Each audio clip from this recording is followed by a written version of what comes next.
at AA Kyalami. Enjoy this one.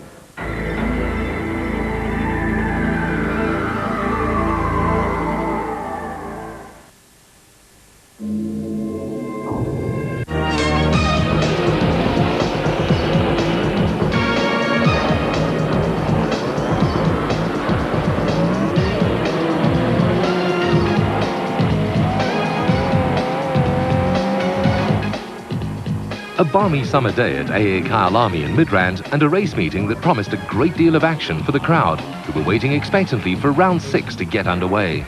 In the super special category, championship leader Bux Carolyn was coming under increasing pressure from defending champion Wolf Peter Fumfai. Bux, he's still leading the championship, but it seems like Peter Fumfai is catching up. He lost out at the last race a little bit. Yeah, the thing was we've had an electrical problem with the car, and we're getting it right now. We've just rewired it. We've had this jinx in the thing all the time, and I've lost about 3 of the races this year. The car just cuts out, so we've rewired it, and hopefully it's gone now. But you know, racing is one of those things that's never over till it's over. Well, will the rewiring of Carolyn's lubrication equipment Chenoweth make any difference? We'll soon find out as Carolyn gets a great start and gets into turn 1 in the lead. Jackie Joubert in his Jojo Tanks VW Beetle 4x4 Turbo also gets a great start and is challenging Wolf Peter Fumfai in his home-built WPP Sturmjager for second. Fumfai has the line though and pulls away from Joubert, who now has Max Moore in his WPP Footloose to worry about. Joubert has not had a great deal of luck in Total Super Series recently, with mechanical gremlins making life difficult for him. A mistake there by Fumfai, and now Joubert can close in.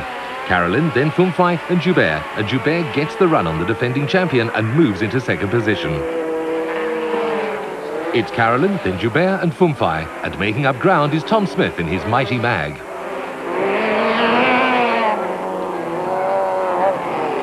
Oh, and Agus Miguel, who treated the spectators to a spectacular roll in front of the grandstand during practice, seems headed for an early shower. This led to the race being stopped to allow marshals to remove the Ford V6. The second lap after the restart, and again it's Carolyn taking the early lead, Joubert in second, and Smith closing in third position. This is a great battle as Smith tries to get his Mighty Mouse's nose in front of the Jojo Tanks Beetle of Joubert.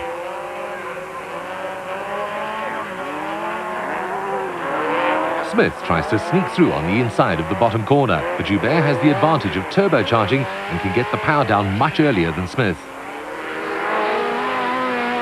Some smoke coming out of the back of Smith's Mighty Mag, probably just some overflowing oil on the exhaust. Now into the stadium section, and Smith gets much more speed through the left-hander.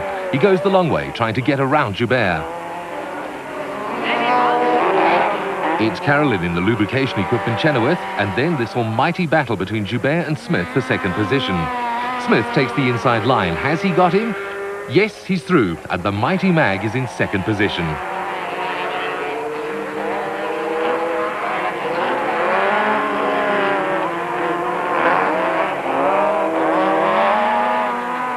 Smith has had a few mechanical problems in previous rounds of Total Super Series 97, but now everything seems to be working. Great entertainment, and 3 laps later, Smith is snapping at the heels of championship leader Bux Carolyn. Across the finish line, and Carolyn goes wide. Smith goes through on the inside and takes the lead.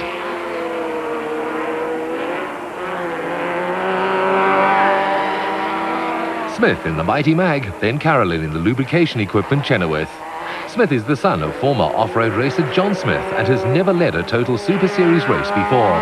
It seems as if Carolyn's really got to find some answers for his spate of poor performances lately, because he's not scoring maximum points.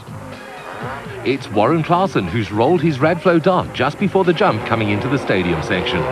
Because the race was stopped more than 3/4 of the way through, a result was declared, with Smith taking the victory.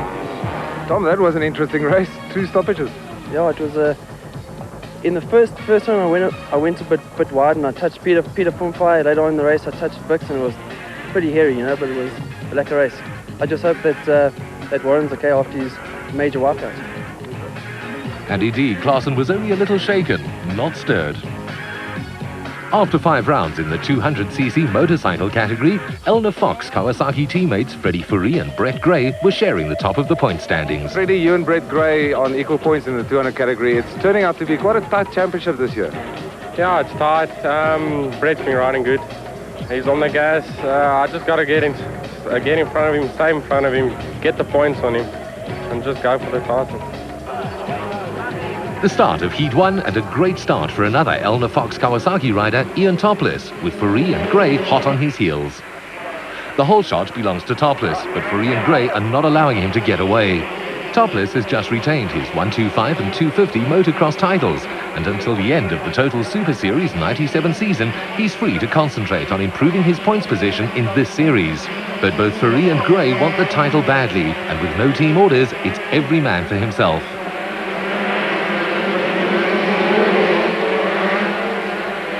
Topless, Fourie and Gray. Already these three are pulling a gap on Alan Julian, who's fourth on his Shell Racing Honda. Piet Pienaar is fifth. And there's a man down. It's Connie Meyer, and we're going to have another stoppage.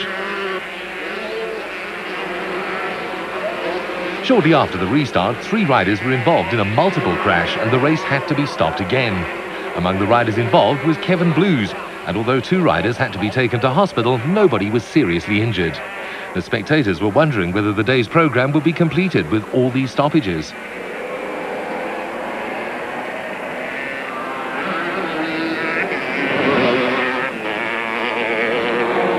Out of the gates for the third time, and again it's the whole shot for Ian Topless on his Elna Fox Kawasaki. This time Fourie and Gray both had a bad start, and it was going to be an uphill battle for them to catch the leader. Pienaar is second on his Honda, followed by Alan Julian and Brett Gray. Fourie was languishing down in sixth position behind Gavin Cowley on his Dynacom's Honda. Through the bottom corner, a treacherously slippery left-hander, and it's Topless, Pienaar, Julian and Gray. Topless is pulling a nice gap while the rest are fighting among themselves. Fourie is up into fifth position and is chasing Gray for fourth. Three Kawasaki's and three Hondas make up the top six as Topless maintains his lead over Pienaar, Julian, Gray, Fourie and Cowley. The tight right-hander causes all the riders behind Pienaar to bunch up, and the man who gets the best slingshot out of here will make up ground on the opposition. Fourie is trying his utmost to pressure Gray into a mistake. Lap 8, and still it's Ian Topless. But now Freddie Fourie has moved into second position and is challenging for the lead. Pienaar's third, ahead of Julian and Gray. Topless and Fourie, Elna Fox Kawasaki teammates, fighting it out for the lead and coming up on some back markers. Through the fast left-hander after the finish line, and now Fourie knows he has a chance of getting past the leader. The back markers are holding their lines. Topless gets around them, but he goes wide through the left-hander as Fourie pushes him to the outside. Topless is boxed in and Fourie takes the lead. What a brilliant ride.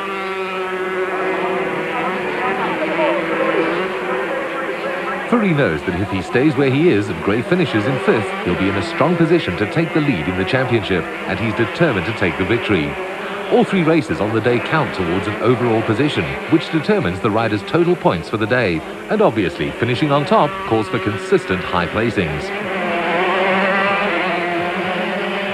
And that's the way they finished. A great race by Freddie Fourie, winning after lying sixth at the start, ahead of Topless, Pienaar, Julian, Gray and Cowley. Kawasaki taking the top honours and three of them in the top five. Three Hondas in the top six. Freddie, you had to work for that one. Yeah, I had a bad start, man. I didn't think I'll catch Ian. I found some good lines. I just started gaining on him little by little. He caught up with the back markers. They were in his way. I got a lacquer line. I passed him. And the luck was on my side. I rode well. I rode with my head and consistent. Now to the four-wheelers. After round 5, Evan Hutchison was way ahead of the opposition in the Super Quad category. The start of Heat 1, and the whole shot belongs to championship leader Hutchison. All these riders are on 200cc Yamaha blasters, so only the skill and fitness of the riders makes the difference. Hutchison in the lead, followed by Clayton Duplessis, Ricardo Gianlucaro, Glenn Julian and Clint Buckham as they head downhill towards the bottom corner. Hutchison has cleaned up the class from the start of the season and has virtually never been challenged, although Jacques Struwig has started to become a real threat at the last few events. But Struwig has had a bad start and is not even in sight.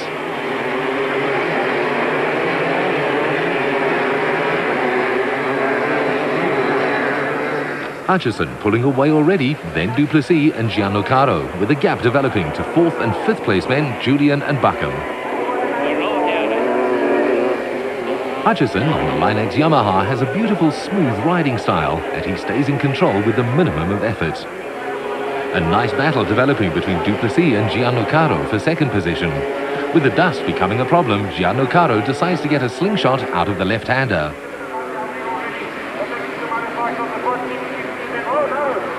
A good crowd at AA Kyalami, and they must be wondering, where is Jacques Struwig? The answer on lap 6 is there, getting past Buckham and into 4th. The distinctive triangular flag makes him easy to pick up, and now he's on a charge. Hutchison goes by, then coming out of the corner, Gianlucaro, who's moved into 2nd position, and Clayton Duplessis. And here's the battle for 5th between Struwig and Clint Buckham.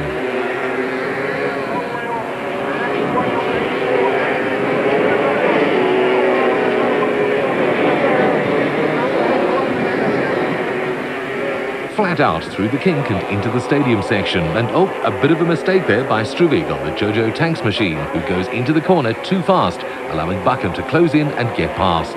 Buckham has the inside line, but Struwig holds it together on the outside. Struwig has the inside line, goes through, Buckham gets too much wheel spin and loses out.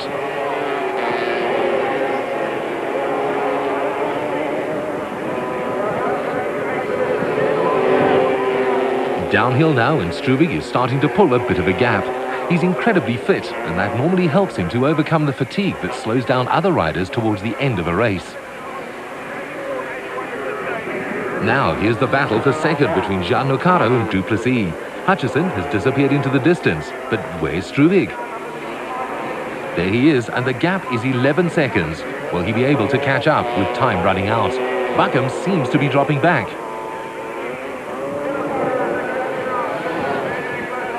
Struwig is definitely pulling away from Buckham, and just look at his aggressive riding style. He uses his body to shift the weight distribution and the center of gravity, which helps him to go through the corners at a higher speed. All the hard work, though, seems to be causing some pain in his wrists.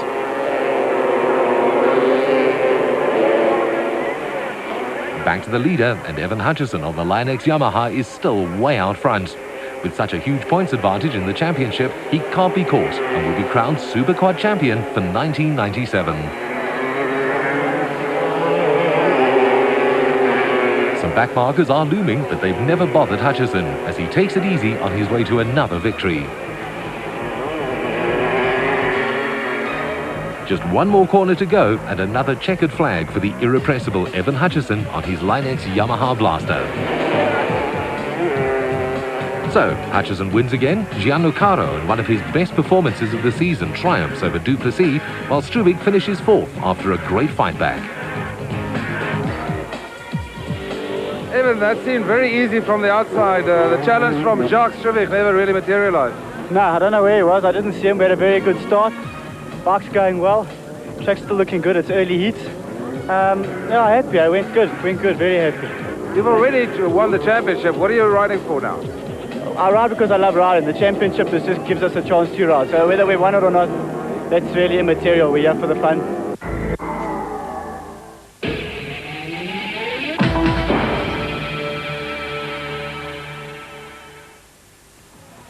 Now the big bangers. In the production vehicle category, consistency has kept Henry Zamartin in his Chev on top of the points ladder, and the defending champ cannot be beaten this year. While in the super truck category, Paulo Piazzamuso has seen Kasi Coetzee creeping closer, although it's too late in the season for Coetzee to take the title. We've had Nye Frank out from America, who's the mechanical engineer that designed and built these trucks. And in conjunction with our two local technicians, Dennis Fortune and Davide Bartolo, they've worked close on hand with him. And I think we've seen a big improvement on the setup of the vehicle. I think today will be the testing ground out there to see if we can eventually get to beat this Toyota. Heat 1 and Piazzamuso is on the inside, getting a good start, but so does Coetzee. Linton Draper in his Chev moves ahead of Paulo's brother, Claudio Piazzamuso, in the other creepy-crawly Ford Courier. Looking back from Coetzee's dealer team Toyota Hilux, and like an avenging monster, Draper looms through the dust. Piazzamuso has the lead, and already it seems that the creepy-crawly Ford Courier is handling much better since its last outing. Coetzee is in hot pursuit, opening up a gap over Draper and Claudio Piazzamuso. Zermatten is leading the production vehicle category. This should be a good one, as the Ford and the Toyota seem much more evenly matched than before. Toyota have Tony George from America to look after their super truck, and the presence of Nye Frank, also from the United States, in the Ford camp has seemingly made a huge difference. The creepy-crawly Fords of the two Piazzamuso brothers are much lower slung than before, and they handle much better now. Claudio is trying to get past Draper, but the personable Chev V8 driver will have none of it. As the dust clears, Claudio Piazzamuso seems to have the edge on the straights, while Draper can get the power down, through and out of the corners much faster.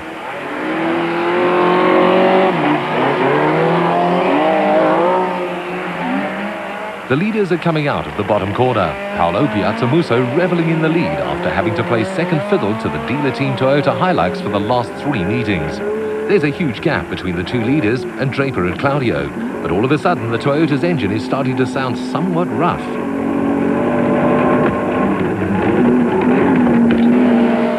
Yes, definitely there's something wrong with that motor as Coetzee starts slipping back from Paolo Piazzamuso. Now the battle of the race is between the Chev V8 of Linton Draper and the creepy-crawly Ford Courier of Claudio Piazzamuso.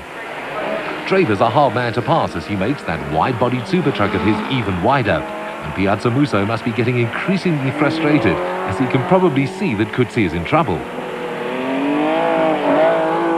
Back to the leader, and I would imagine Piazzamuso is as disappointed as Coetzee and the spectators that what has been regarded as the first equal head-to-head battle between the two is not materializing. But this battle is still raging full on. Draper is a long-time off-road competitor, while Claudio Piazzamuso has made his name on the karting circuits of South Africa before grabbing this chance with both hands. Now he tries on the outside and then through on the inside, but he's in the wrong position for the right-hander coming up. "Not this time, son," says Draper.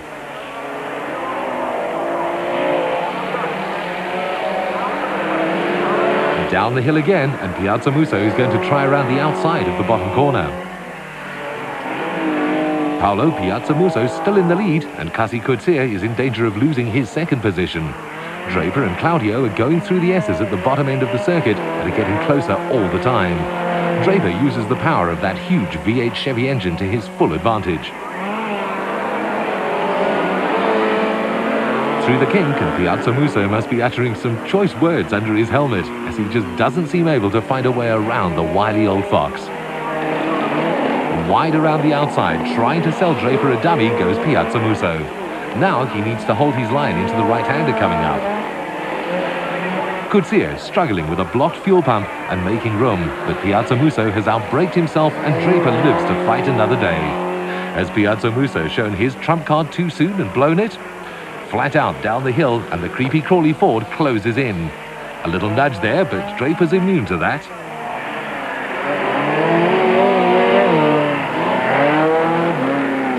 As Coetzee pulls off the circuit, Draper and Piazzamuso are now battling it out for second position. Draper gets a much better drive out of the S's, and once again he pulls away. As they come up to complete another lap, will Piazzamuso try something else? Beautifully controlled, he takes the final corner and holds into the outside line. This is what he tried on the previous lap, so Draper will be ready for him. Draper has the faster line out of the left-hander. Piazzamuso tucks in behind him, and Draper takes the defensive line into the right-hander, blocking any move from the Ford driver. Draper knew what was coming and was ready for it, but Piazzamuso has also learnt a few tricks during his karting years. Oh, and that's much more than just a nudge. Piazzamuso turns Draper around, but now he's got nowhere to go. Draper blocks him and forces Piazzamuso to hit reverse, allowing Draper to get away first, straightening the corner in a novel way. And now Piazzamuso has to try it all over again. Draper might have earned himself some breathing space, but Piazzamuso will be back, and the Ford driver's probably cursing himself for losing so much time in that maneuver. The crowd somewhat disappointed at the demise of the dealer team Toyota Hilux, and on lap 5, Paolo Piazzamuso has a comfortable lead over Draper and his brother Claudio. In the production vehicle category, Frank de Greef in his VW Beetle is lying third behind Richard Leek in the Castrol Toyota Hilux and Henry Zamatin in his Chev, and will soon be lapped by Paolo Piazzamuso in the creepy-crawly Ford Courier.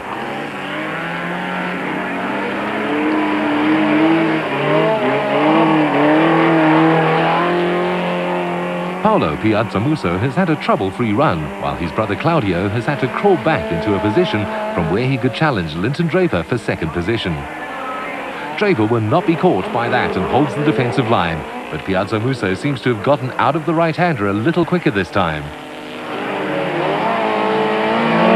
They avoid each other as they go into the bottom corner, and now Claudio is in a better position to challenge for second.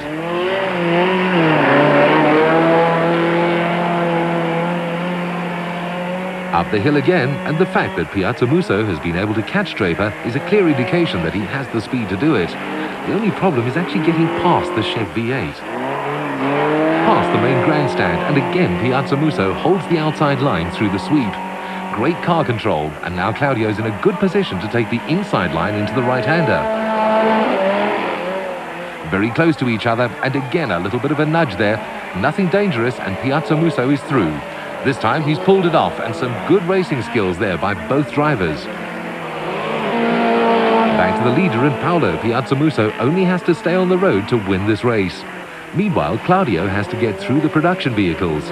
First, Frank de Greef in his VW Beetle, who's still third. Then Richard Leek in the Castrol Toyota Hilux, second behind Henry Zamatin in his Chev. A huge gap has now developed between Claudio Piazzamuso and Linton Draper. And that's the leader on his last lap, Paolo Piazzamuso in the creepy-crawly Ford Courier, who's been quite lonely after the demise of Kasi Kutsia's dealer team Toyota Hilux. He takes the checkered flag, and he must be feeling good. So the two brothers Piazzamuso take 1 and 2 ahead of Linton Draper in the super truck category, while Zamatin takes another victory in the production vehicle category ahead of Leek and de Greef. Paolo, that was great. Was it as easy as it seemed? I think the opposition had a bit of problems there. A race is never easy, but it's great to be on the winning streak again. Obviously, the differences made to the suspension setup must have worked. Definitely, the truck feels a lot better, and I think now we can have head-to-head with the Toyota and Kasi. Well, it's stern cold and windy here at AX.